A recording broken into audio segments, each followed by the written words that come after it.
Bueno, vamos a seguir con el tema de la transferencia, pero en realidad en este audio, reunión, en esta clase, vamos a poner el acento casi exclusivamente en el artículo, como les dije en el audio anterior, en el artículo de Freud, recordar, repetir, reelaborar. ¿Por qué? Porque en realidad este artículo, digamos, trabaja cuestiones que ocurren en transferencia precisamente, es decir, en tanto ocurren en el tratamiento analítico. Es muy ordenado el artículo, es muy ordenado, respeta el título, trata primero el recuerdo, después la repetición, después la cuestión de la elaboración. Van a ver cuando lo lean que casi estrictamente sigue al pie de la letra ese orden. También van a notar ustedes que Freud evoca permanentemente, no permanentemente, pero digamos evoca por momentos, pero esto me parece un detalle no menor, lo quiero marcar, la sugestión y la hipnosis, pero ya comparativamente con el análisis. ¿Por qué? Creo que en realidad lo interesante de esto es que él va marcando algo que yo les mencionaba en el audio sobre práctica analítica, cómo va marcando cambios en la técnica, responden a cambios en la teoría y son cambios en la clínica también. Es decir, son cambios en la concepción de cómo tratar los asuntos, los problemas que se presentan. Bueno, en ese sentido, digamos, lo que me parece más destacable para marcar acá es que en determinado momento él dice, hace notar lo siguiente, que justamente tiene que ver con la dinámica de la cura ya en el análisis y con la dinámica de la transferencia, evocando un poco lo que hablábamos el otro día. Él dice que tanto con el método sugestivo e hipnótico era como que se accedía más fácilmente al recuerdo y se producía la abreacción del afecto. Es decir, en la catarsis que se producía la abreacción del afecto.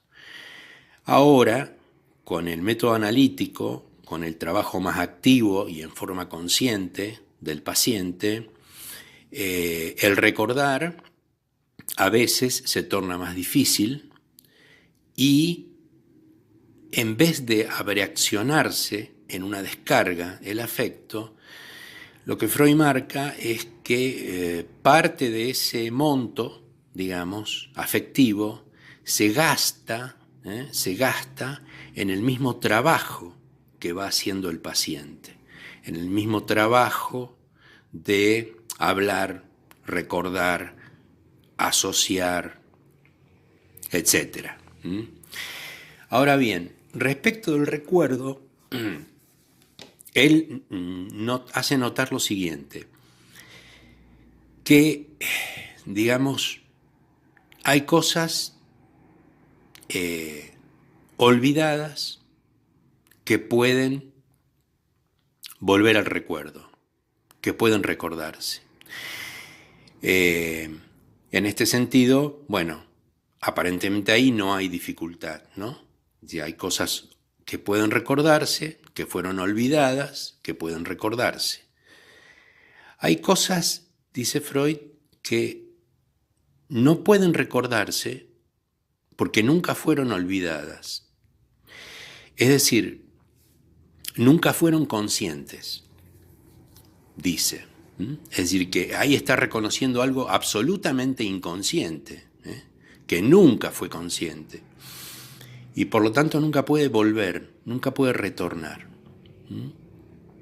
Y otra cosa importante que marca es que si bien, digamos, se puede recordar, lo más difícil es establecer el nexo entre esos recuerdos y otros recuerdos u otras cuestiones que el paciente presenta, como los síntomas, etc. O sea, otras manifestaciones. Esto del nexo, él lo marca especialmente como algo más característico de la neurosis obsesiva, es decir, la imposibilidad de establecer el nexo, pero en general, para toda neurosis de transferencia. Es decir, que haya recuerdos sueltos o elementos sueltos, digamos así, y que el paciente no pueda, o el analista tampoco, digamos, a veces, por momentos, pueda establecer el nexo entre esos elementos y la causación, digamos, de los síntomas o de las manifestaciones clínicas que el paciente presenta.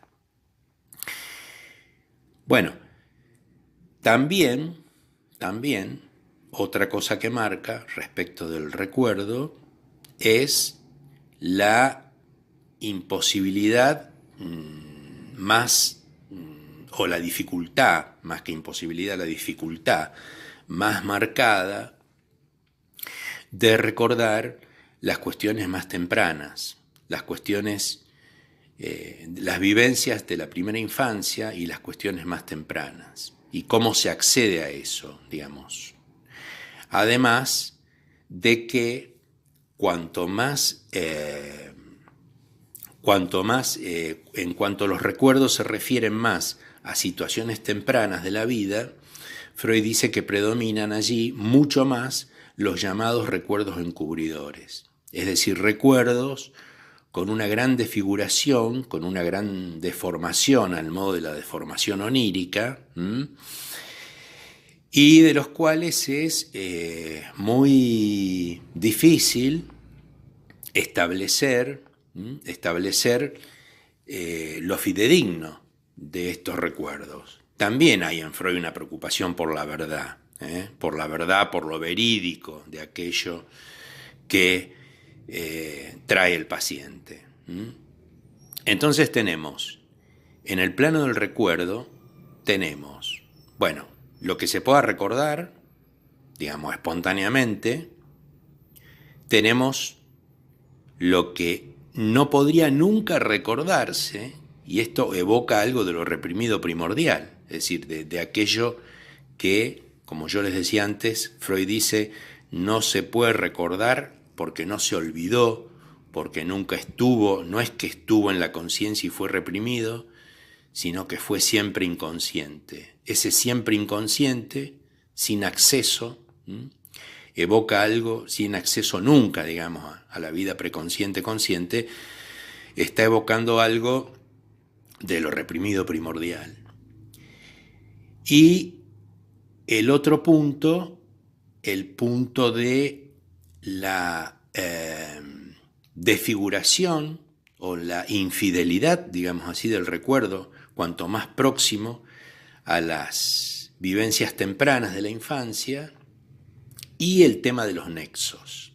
Bueno, poco repetí, sinteticé todo lo que venía mencionando, pero ¿para qué? Para marcar lo siguiente. Decía, entonces, de lo imposible de recordar porque nunca fue consciente, ahí hay algo de lo reprimido primordial. Digo, respecto de las vivencias más tempranas, hay esta pregunta de Freud por, digamos, lo infiel del recuerdo, cuanto más temprana, en cuanto se refiere a la infancia más temprana. De esto van a encontrar mucho después en el artículo sobre construcciones en el análisis, que es un artículo de 1937-38, acá estamos en 1912, van a encontrar una expresión de Freud que a mí siempre me llamó la atención.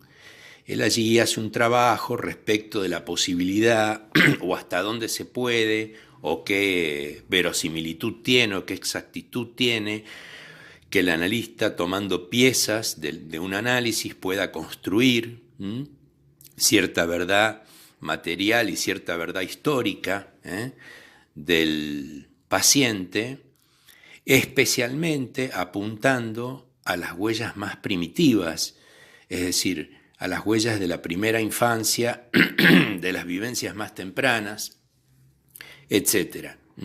Siempre hay ahí en Freud una preocupación por la verdad. Una preocupación por la verdad, decía. Bueno, hay una expresión en construcciones, en el análisis, que siempre me llamó la atención, que Freud dice, se refiere a aquellas vivencias o cuestiones cuando el niño era apenas capaz de lenguaje, dice él. Es decir, hay una pregunta ahí, ¿no?, por eso que queda casi en el borde, digamos, en el límite de la posibilidad del lenguaje, de la posibilidad de ser dicho, de la posibilidad de acceder a la palabra. Y en ese sentido, allí es donde, me parece, hay una articulación con esto que ya está presentado en este artículo que estamos trabajando ahora, cuando Freud se refiere a la infidelidad del recuerdo, a la cuestión del recuerdo encubridor, cuanto más próximo es a la primera infancia, a las vivencias infantiles más primitivas. Y luego el tema del nexo, también en el yo y el ello, en determinado momento, me parece que es en el punto, no sé si sí, creo que es en el primer punto, cuando habla de la conciencia y lo inconsciente. Él dice que el problema muchas veces con las representaciones y los recuerdos y los elementos de los sueños, etcétera, con todo lo que él trabaja, digamos, como el material de representación, y especialmente en su presentación en imágenes, es que él dice que, digamos, se pueden representar, tanto en imágenes, incluso como en palabras, las cuestiones, pero que hay un límite en eso, en el sentido de que no se pueden representar tan claramente sus conexiones, es decir, sus nexos. Hay algo que falta en la representación, que es muchas veces el nexo entre los elementos. No que falta en el sentido de que no exista, sino en el sentido de que no puede expresarse en el mismo terreno de la representación. Por eso, digamos, ahí está justamente la función del analista, que puede interpolar algo que no podría nunca el paciente por sí mismo hacerlo.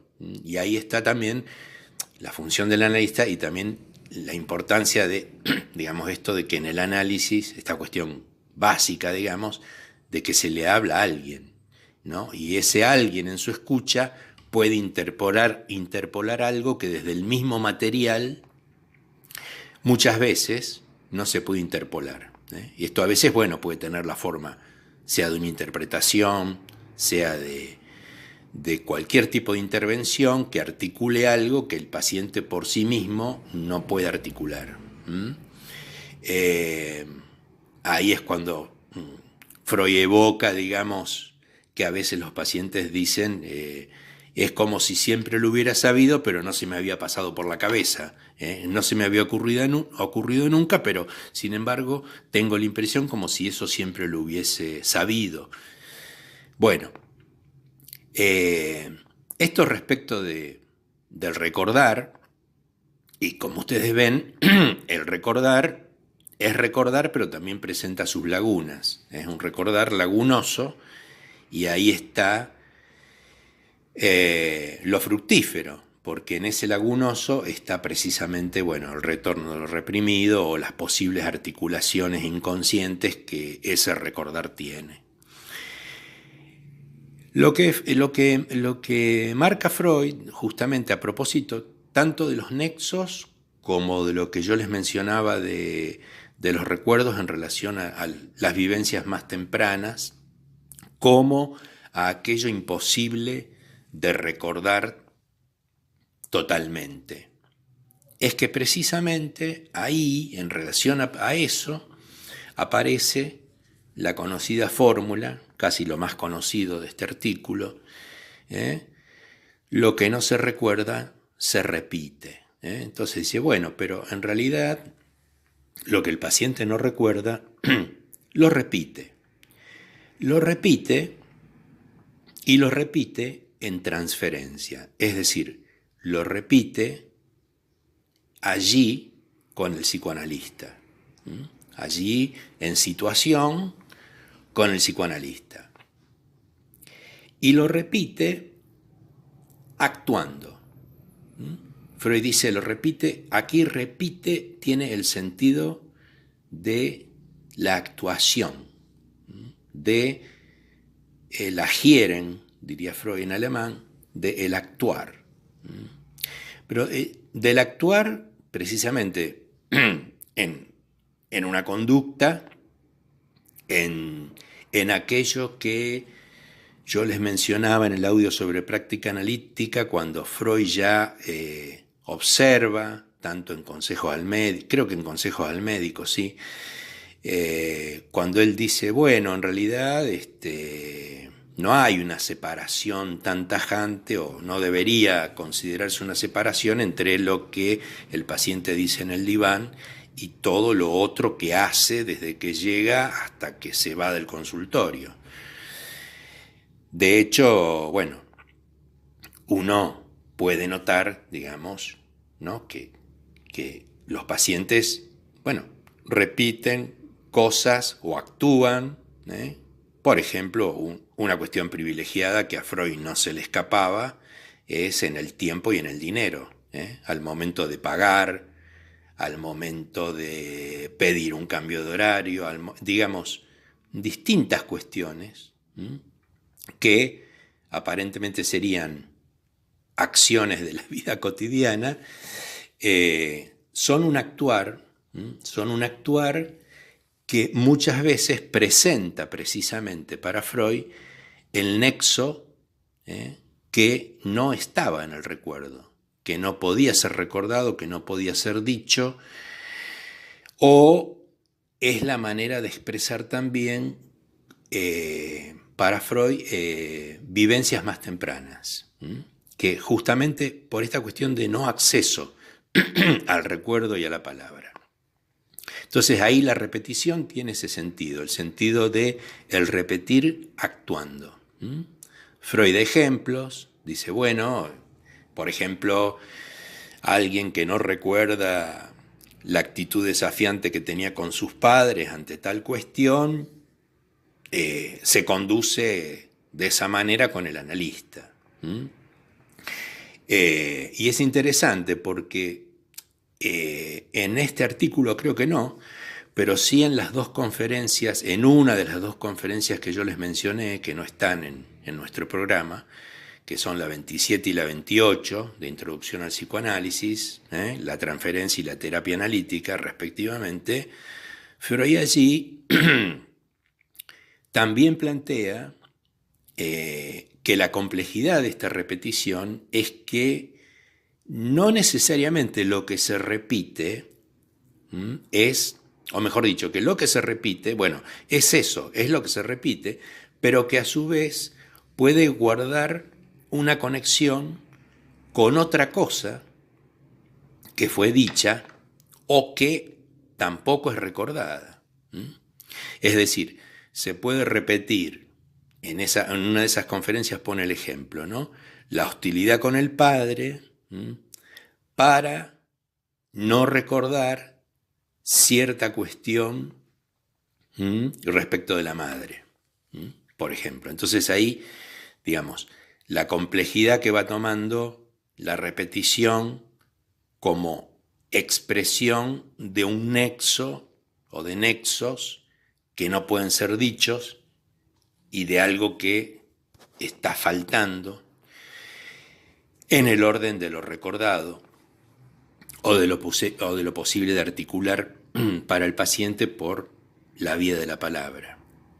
Digamos, de la repetición, digamos, en este sentido, es de donde surge después el conocido término en psicoanálisis de acting out, término inglés de acting out, actuar afuera. Digamos, es un afuera. A ver, ¿cómo especificar esto? 2 palabras nomás, pero para que lo tengan presente, porque es un término que en psicoanálisis lo van a escuchar mucho, digamos. En realidad, el acting out, ese afuera, ese actuar afuera, lo primero que podemos decir acá con esto que estamos viendo de Freud es afuera del recuerdo, afuera de la palabra, afuera de lo dicho, pero no afuera de la transferencia. Ahora, también puede quedar afuera de la transferencia o afuera del análisis. Tampoco diría fuera de la transferencia, creo. Sigue siendo transferencia. Pero puede quedar afuera del análisis si no es pesquisado por el analista, si el analista no lo puede ubicar. De todas maneras, el acting out, que Lacan va a marcar una diferencia respecto de las otras manifestaciones clínicas. Lacan en el seminario 5, las formaciones del inconsciente, no me pregunten en qué clase porque no me acuerdo, pero él cuando habla del acting, en determinado momento, él plantea que en el acting out hay más, dice, un deseo de reconocimiento del sujeto que una satisfacción en juego, como la hay en el síntoma, por ejemplo, o en las formaciones del inconsciente en general. En el acting out, él habla de un deseo de reconocimiento del sujeto. Parece que lo que plantea ahí es precisamente que ahí se trata de algo no reconocido, que llama a ser reconocido. Y volviendo al artículo de Freud, ¿qué podríamos decir? Bueno, eso es el vivenciar más temprano, que en construcciones lo ubicábamos en el niño apenas capaz del lenguaje, eso tan difícil de reconocer, o esos nexos que no se pueden reconocer por más que yo recuerde X cuestiones, esos nexos que quedan borrados, que no están totalmente en el recuerdo, pero que tienen que producirse esos nexos para que pueda elaborarse algo. Bueno, es decir, el acting out ha pasado, digamos, o habitualmente se lo toma como que hay un acting out cuando hay un punto ciego del analista para reconocer algo del paciente. O yo diría más bien que un punto ciego, un punto sordo, ¿no? Porque se trata de la escucha. Pero bueno, pero no necesariamente el acting out es siempre porque, digamos, el analista no haya escuchado algo o no haya interpretado algo. También lo que Freud nos muestra en este artículo es que hay cosas que no tienen otro camino que la repetición por el actuar. Es decir, que es algo que hay que tenerlo presente como otro modo de articular el material en análisis, que no va a venir por la vía del recuerdo o de la palabra.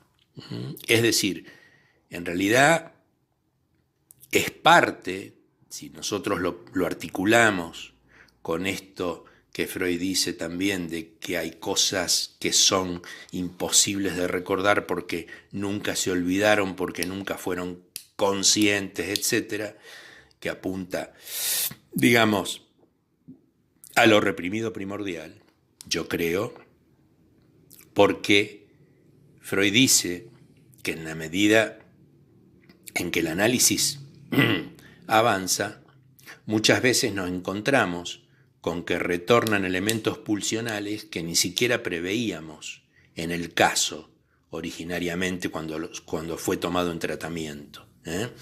Entonces, vuelvo, me desvío un poco, pero bueno, me acordé de eso, me parecía importante. Vuelvo, que en realidad, por la vía del acting, o del actuar, o del repetir actuando en transferencia, podemos ubicar conexiones que son irrepresentables por la palabra, en el sentido que nunca van a ser dichas, de que son elementos faltantes en todo recuerdo, pero que sin embargo tienen una presentación y una conexión posible, y es más, abren el camino, dice Freud, a los elementos más resistentes, es decir, a las resistencias más importantes que hay en una neurosis. De modo que la vía de acceso a los puntos más resistenciales tiene que incluir o incluye necesariamente la consideración de esta repetición por el actuar en transferencia. También podríamos decir, en realidad, que con Lacan un poco, que digamos, así como tenemos en Freud el representante de pulsión, nunca o jamás consciente, que jamás devino consciente, el significante en Lacan, digamos, excede lo que es la palabra e incluye estas cuestiones. Incluye estas cuestiones el significante, porque también el significante, yo sé que no vamos a trabajar, ni hemos trabajado, ni vamos a trabajar, ni es el objetivo de esta materia, digamos, trabajar las cuestiones específicamente lacanianas, pero yo lo comento para que tengan una idea al menos. El significante lacaniano, digo, no pasa solo por la palabra, digo esto también para separarlo del tema de la lingüística, ¿no? El significante lacaniano tiene que ver con la palabra, pero también tiene que ver con lo que no se dice, con lo que no se puede decir, con lo entredicho, con lo borrado. No solo, o con lo que está borrado en lo que se ha presentado, en fin. Hay toda una secuencia y significante que también se puede restituir por el lado de la repetición por el actuar en transferencia. Y marco la repetición por el actuar, lo digo así, porque es, si bien tiene que ver, pero no es todavía la necesidad de compulsión de repetición de la pulsión, ya que eso tiene más que ver con el más allá del principio del placer. Aunque de alguna manera tiene algún parentesco, pero bueno, lo dejamos ahí eso por ahora. Bueno, entonces, respecto de la repetición, la articulación con el recuerdo, con lo que falta en el recuerdo, para decirlo así de la manera más sintética, es la repetición de lo que falta en el recuerdo o lo que falta en lo dicho, digamos, por todas las razones que fuimos enumerando. Yo les decía que en realidad lo que se va a presentar ahí es como la posibilidad de articular o de acceder a los puntos más resistenciales, porque se acuerdan que Freud de alguna manera señalaba en la dinámica de la transferencia casi como el indicador princeps de una resistencia, el silencio del paciente, pero cuando tenía ocurrencias respecto del analista que el paciente decía que no las comentaba porque no le parecían importantes, ¿no? Y que él decía, bueno, y muchas veces son importantísimas. Bueno, Allí el paciente está recordando algo o pensando algo del analista y simplemente no lo dice, digamos, por lo que fuere no lo dice. Aquí, en la repetición por el actuar en transferencia, la resistencia es más radical, es más extrema, porque ni siquiera son pensamientos o recuerdos que el paciente tiene y no los comunica, sino que es algo que lo hace de una manera, o sea, lo actúa de una manera absolutamente en una relación de esquicia absoluta con lo que está haciendo, es decir, de algo que no le resulta, digamos, indicativo de nada al paciente, lo actúa con la mayor naturalidad. Bueno,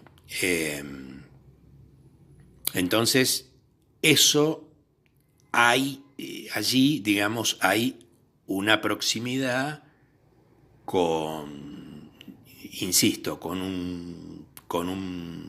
el modo tal vez más extremo de la resistencia.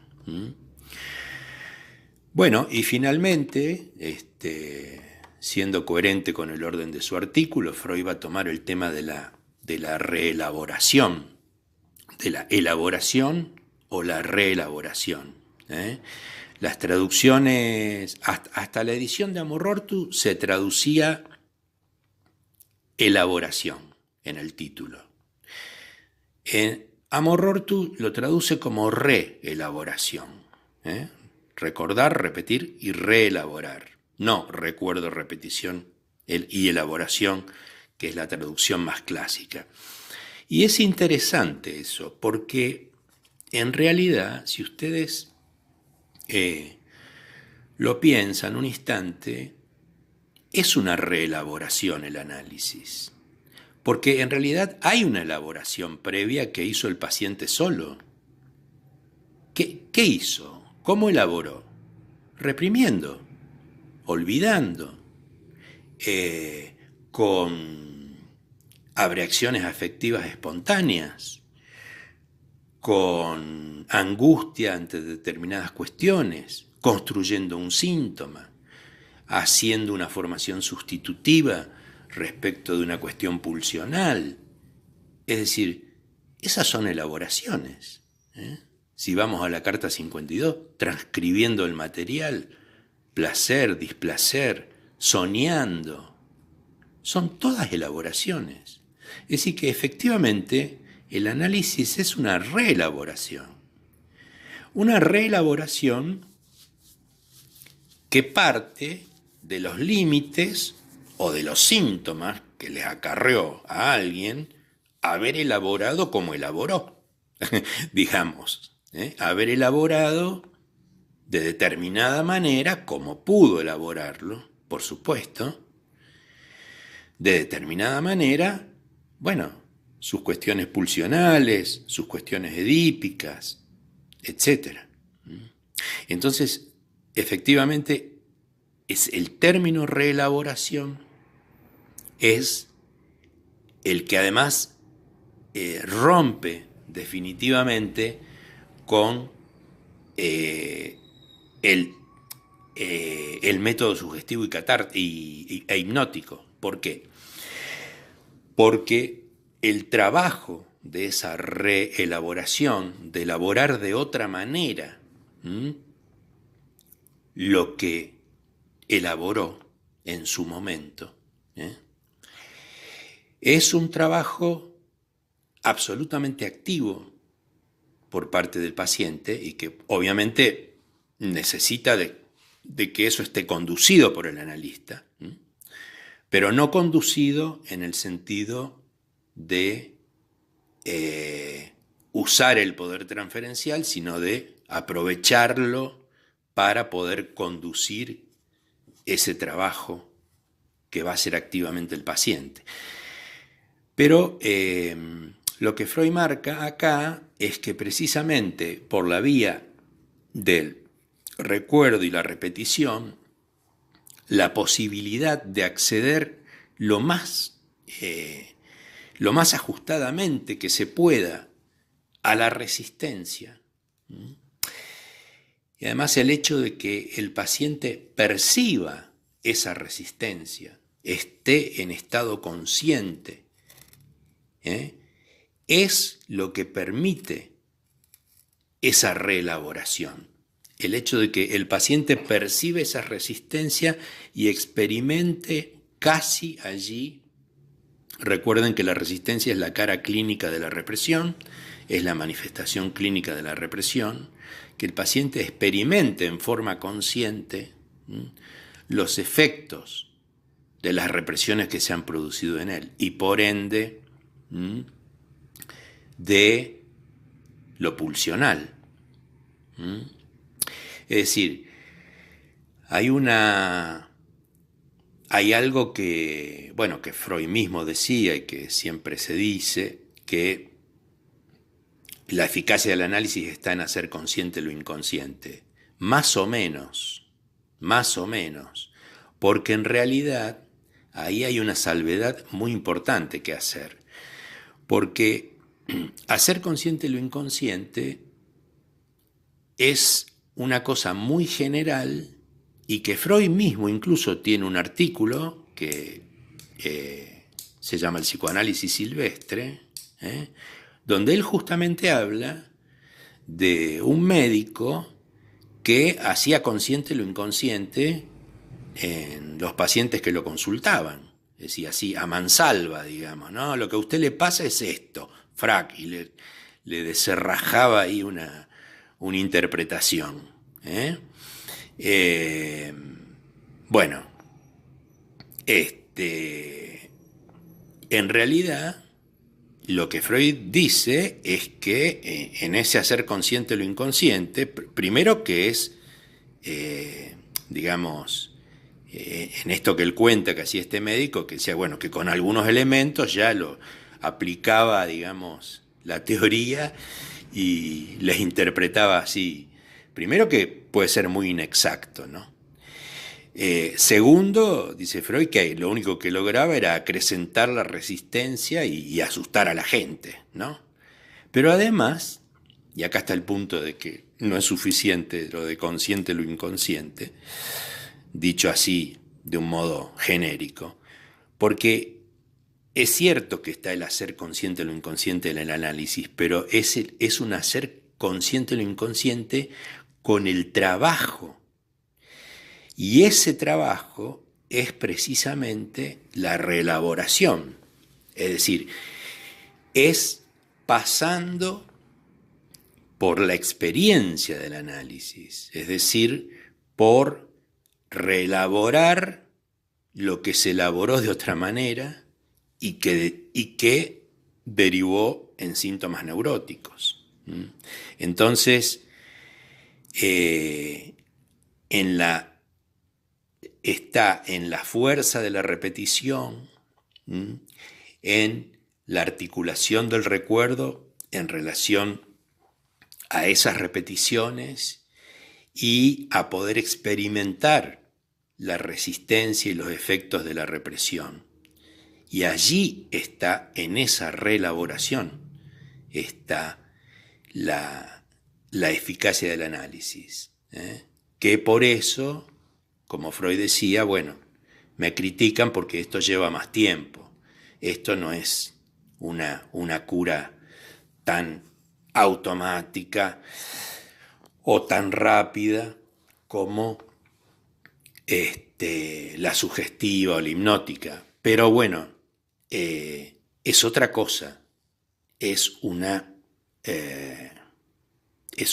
trabajo activo por parte del paciente y en forma consciente y que, bueno, tiene que reelaborar. Pero también le llevó tiempo y esfuerzo construir sus síntomas neuróticos para después padecerlos. Así que, en realidad, bueno, eso, y bueno, también hay, Freud dice, bueno, cuando empiezan las repeticiones, muchas veces el paciente empeora cuando empieza un análisis. Y después hay mejorías parciales o progresivas mejorías y muchas veces cuando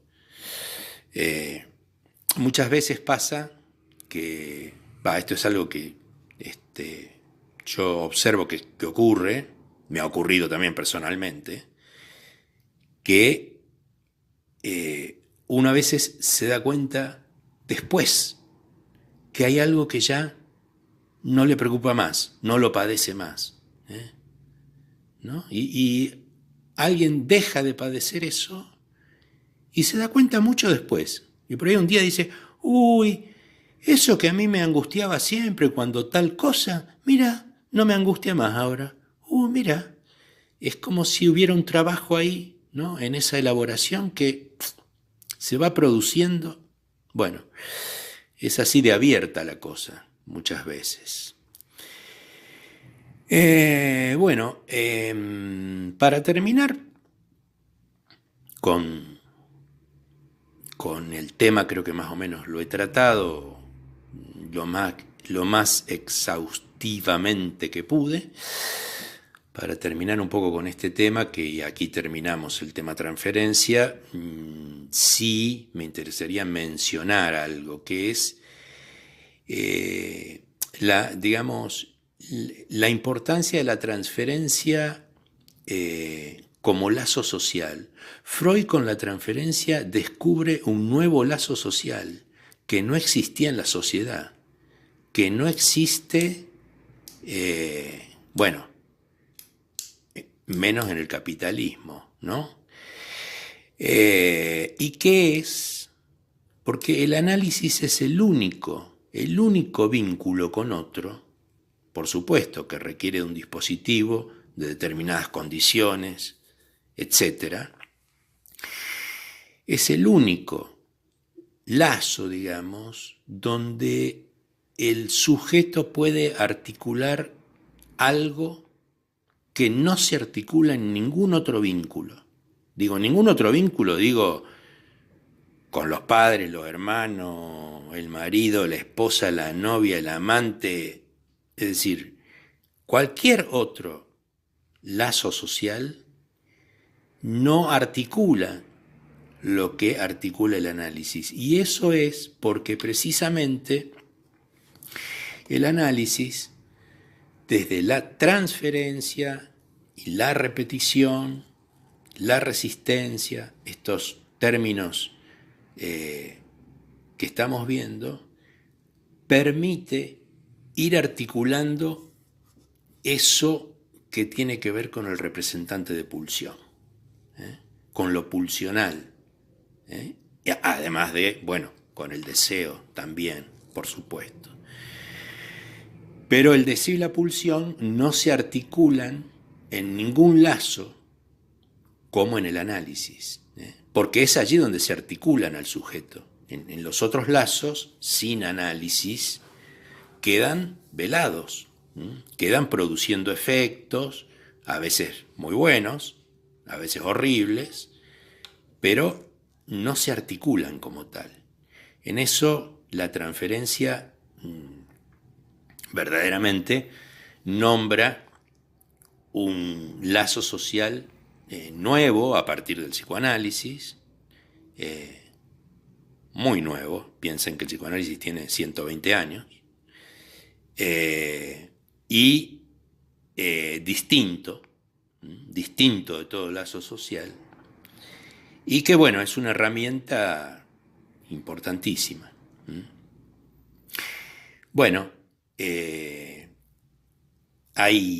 Lacan también dice, no voy a entrar en esto, pero ustedes saben que Lacan tiene una expresión que se llama deseo del analista, es casi un concepto para Lacan, el deseo del analista. También, él dice que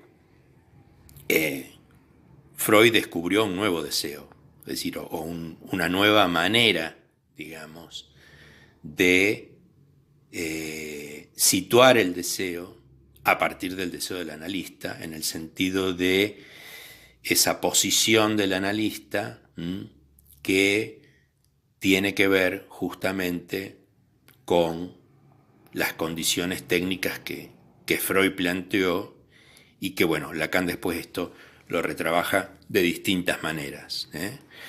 deseo del analista, sujeto supuesto saber, son conceptos significantes de la transferencia. Bueno, son conceptos que, bueno, si ustedes son un poco inquietos, en algún momento los trabajarán.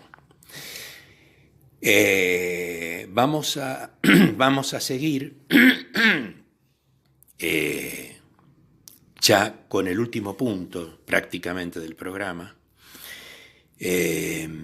Voy a tratar en próximos audios de hablar un poco de un tema para mí muy difícil, que es ubicar algo de más allá del principio del placer y, digamos, lo que en nuestro programa funciona como insuficiencia del principio del placer y, digamos, como un acceso a la segunda tópica. Bueno, vamos a ver qué puedo transmitirles de eso. Seguramente va a ser a partir de cuestiones más fragmentarias, no tan consistentes como tomar así un artículo de Freud y poder más o menos trabajarlo como he hecho hoy.